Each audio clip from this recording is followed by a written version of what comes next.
रात में छोटे छोटे टिमटिमाते तारों से भरा आसमान कभी आपने देखा है? इनमें से एक है प्रॉक्सिमा सेंटोरी, जो हमें नंगी आंखों से नहीं दिखता। ये लाल रंग का बौना तारा हमारा सबसे नजदीकी पड़ोसी तारा है।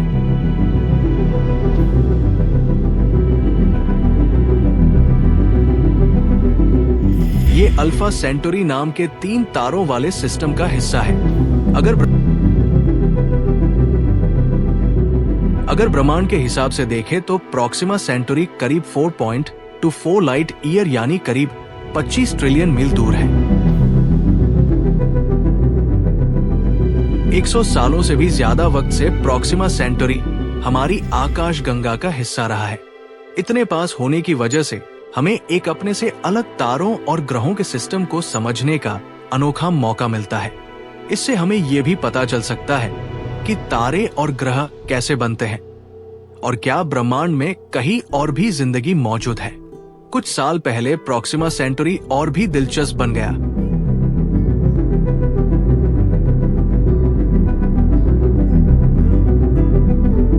जब वैज्ञानिकों ने इसके चारों ओर घूम रहे एक ग्रह की खोज की, जिसे प्रॉक्सिमा सेंटोरी बी या प्रॉक्सिमा बी कहते हैं। इस खोज ने हमारे अंदर एक नई उम्मीद जगाई है। क्या ये तारों के बीच हमारा नया घर हो सकता है? प्रॉक्सिमा बी एक पथरीला ग्रह है।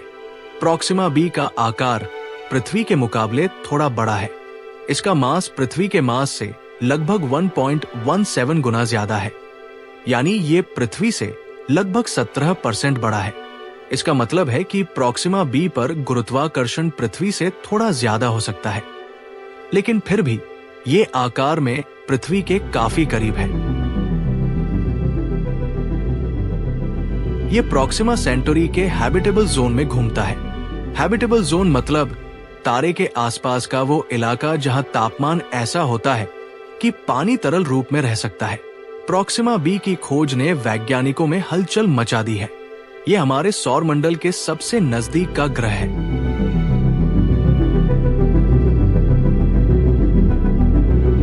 प्रॉक्सिमा बी अपने तारे के साथ टाइटली लॉक्ड है, मतलब इसका एक हिस्सा हमेशा तारे की तरफ रहता है और दूसरा हमेशा अंधेरे में डूबा रहता है।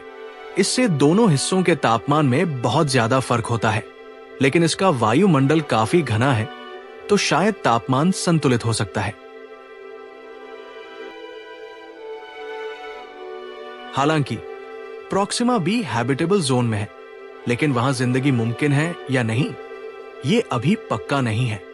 इसके तारे से बहुत तेज रेडिएशन निकलता है, जो एक बड़ी मुश्किल है। प्रॉक्सिमा सेंटोरी पर तेज धमाके होते रहते हैं, जो किसी भी वायुमंडल को उड़ा सकते हैं और ग्रह पर खतरनाक रेडिएशन बरसा सकते हैं। इन सब मुश्किलों के बावजूद प्रॉक्सिमा बी आगे की खोज के लिए एक खास जगह है।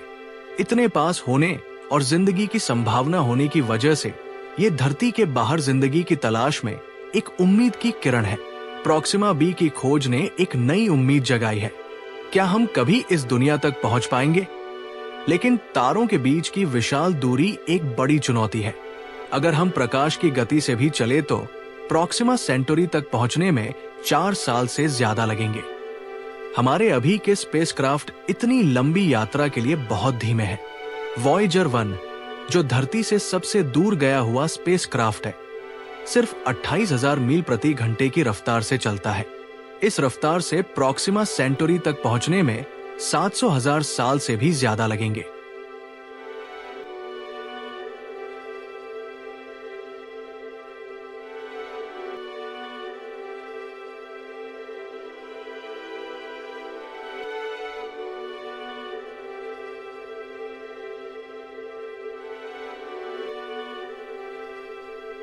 जाहिर है, हमें अंतरिक्ष यात्रा के तरीके में बड़ा बदलाव लाना होगा। अंतरिक्ष की विशालता को समझना मुश्किल है।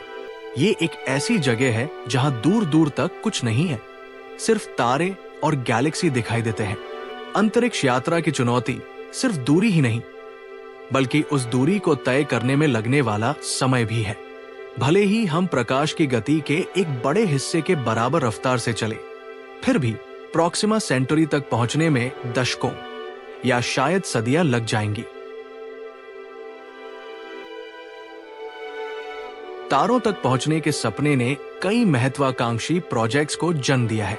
ऐसा ही एक प्रोजेक्ट है ब्रेक थ्रू स्टारशॉट। इस प्रोजेक्ट का मकसद है छोटे छोटे स्पेसक्राफ्ट को लेजर की मदद से अल्फा सेंटोरी तक भेजना। ये स्पेसक्राफ्ट, जिन्हें स्टार चिप कहा जाता है, माइक्रोचिप से भी छोटे होंगे। ब्रेक थ्रू स्टारशॉट धरती पर लगे लेजर एरे का इस्तेमाल करेगा। ये लेजर एरे स्टार चिप के लाइट सेल पर प्रकाश की तेज किरण डालेगा। इस प्रकाश के दबाव से स्टार चिप प्रकाश की गति के एक हिस्से के बराबर रफ्तार पकड़ लेगा।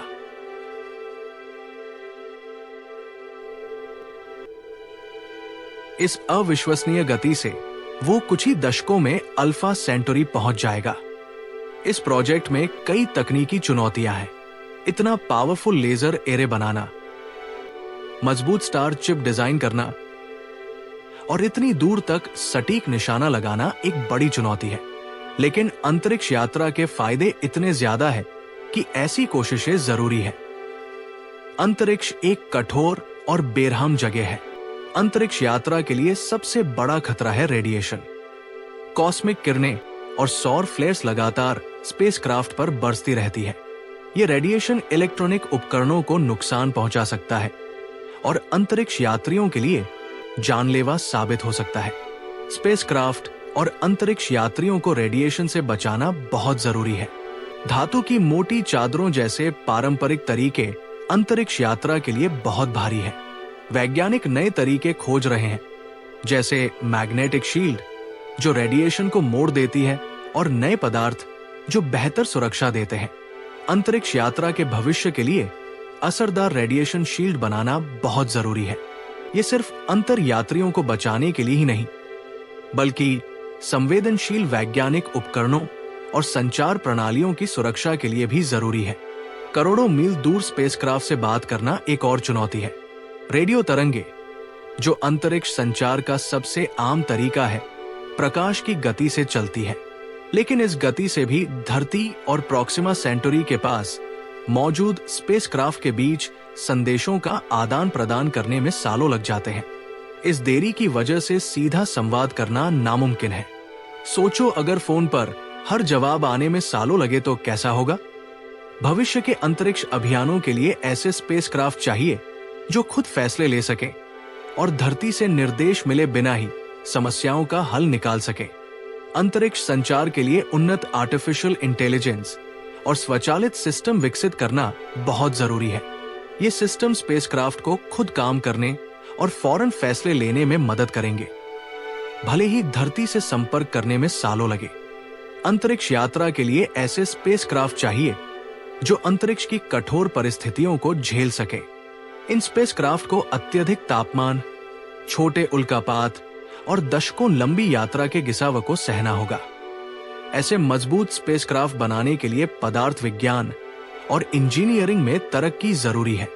वैज्ञानिक कार्बन नैनोट्यूब और सेल्फ हीलिंग पॉलीमर जैसे नए पदार्थों पर काम कर रहे हैं। ये पदार्थ बहुत मजबूत और टिकाऊ होते हैं और खुद को रिपेयर भी कर सकते हैं।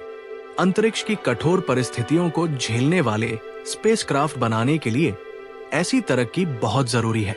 अंतरिक्ष यात्रा के लिए सिर्फ मजबूत बाहरी आवरण ही नहीं, बल्कि अंदर एक ऐसा वातावरण बनाना भी जरूरी है जो जीवन के लिए अनुकूल हो, संसाधनों का पुनर्चक्रण कर सके और अंतरिक्ष यात्रियों को लंबी यात्रा के मानसिक तनाव से बचा सके। अंतरिक्ष यात्रा की कोशिश मानव प्रतिभा की सीमाओं को आगे बढ़ाती है।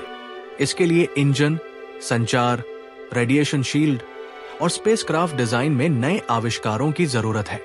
ये कोशिश हमारी जिज्ञासा और अनजान को जानने की हमारी इच्छा का प्रमाण है। अंतरिक्ष यात्रा हासिल करना एक धीमी प्रक्रिया होगी। इसमें अलग अलग क्षेत्रों में धीरे धीरे तरक्की करनी होगी। नए पदार्थों के विकास से लेकर आर्टिफिशियल इंटेलिजेंस में महारत हासिल करने तक हर कदम हमें तारों के करीब लाता है। अंतरिक्ष यात्रा सिर्फ दूसरे तारों तक पहुंचने के बारे में नहीं है। यह हमारे ज्ञान को बढ़ाने, तकनीकी सीमाओं को आगे बढ़ाने और आने वाली पीढ़ियों को बड़े सपने देखने के लिए प्रेरित करने के बारे में है। यह हमारे ग्रह से परे मौजूद चुनौतियों और संभवनीयों को स्वीकार करने के बारे में है। क्या तुम सोच सकते हो कि एक समय ऐसा आएगा जब इंसान इन अनंत दूरियों को पार करके किसी और तारे के सिस्टम में एक कदम रखेगा? ये सोच न केवल हमारे विज्ञान और प्रौद्योगिकी को नई ऊंचाइयों तक पहुंचाने का वादा करती है, बल्कि ये हमारे अस्तित्व की गहराइयों को भी चुनौती देती है। हम एक ऐसी प्रजाति है जो सवाल पूछने, अन्वेषण करने और असंभव को संभव बनाने का साहस रखती है। प्रॉक्सिमा सेंटुरी और उसका ग्रह प्रॉक्सिमा बी सिर्फ विज्ञान का विषय नहीं है, ये हमारे सपनों और हमारी सीमाओं के प्रतीक है। ये हमें याद दिलाते हैं कि हम जहां भी हैं उससे कहीं आगे देखने की क्षमता रखते हैं। इस सफर में चुनौतियां होंगी, असफलताएं होंगी, लेकिन हर असफलता हमें एक कदम आगे ले जाएगी। हर चुनौती हमें मजबूत बनाएगी। तो क्या आप तैयार हैं उस दिन के लिए जब इंसान धरती के परे सितारों के बीच अपना पहला कदम रखेगा? क्या तुम तैयार हो ब्रह्मांड के इस महान सफर का हिस्सा बनने के लिए? क्या तुम तैयार हो सवाल पूछने और नई दुनिया खोजने के लिए? क्योंकि यही हमारी पहचान है, यही हमारा भविष्य है। ये अनंत यात्रा हमारे भीतर मौजूद जिज्ञासा की गवाही है। ब्रह्मांड से परे हमारी यात्रा अभी शुरू हुई है।